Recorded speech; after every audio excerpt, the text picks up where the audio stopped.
12 రోజులుగా ముగ్గురు తెలుగుదేశం పార్టీ కార్యకర్తలు వైకాపా పార్టీ చంపింది. దానికి సమాధానం చెప్పాలని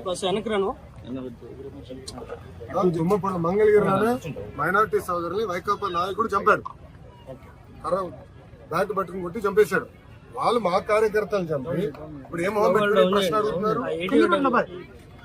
ఈ రోజు కూడా తాడిపత్రిలో మా కార్యకర్తను చంపేశారు. చంద్రబాబు నాయుడు గారు ఓర్పు సహనంతో మమ్మల్ని ఉండమన్నారు కనుక ఓర్పు సహనంతో ఉన్నాం. లా అండ్ ఆర్డర్ మెయింటైన్ చేయమన్నారు కనుక మేము ఎక్కడ ఇష్యూ చేయట్లా. మంగళగిరిలో కూడా లా అండ్ ఆర్డర్ ఉండాలి, నేను ఇష్యూ చేయట్లా.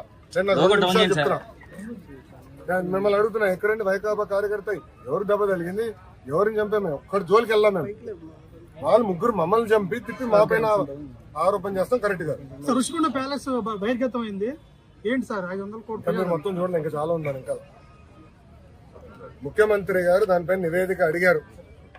ఎంత ఖర్చు అయింది, దేనికి ఖర్చు పెట్టారు, మొత్తం డీటెయిల్స్ అడిగారు. ఇంకా రావాల్సిన అవసరం ఉంది. ఇదే కాదు, ఇలా చాలా కట్టినట్టున్నారు. అన్ని వివరాలు వచ్చిన తర్వాత ప్రజల ముందర పెడతాం. వాళ్ళ ఇంట్లో కూడా ఫర్నిచర్ 46 కోట్లు ఉందంట. మరి కోటలి శివప్రసాద్ అదే కేసులో ఆత్మహత్య చేసుకున్నారు. అదంతా అధికారులు వాళ్ళ ప్రాసెస్ వాళ్ళు ఫాలో చేసుకుంటారు.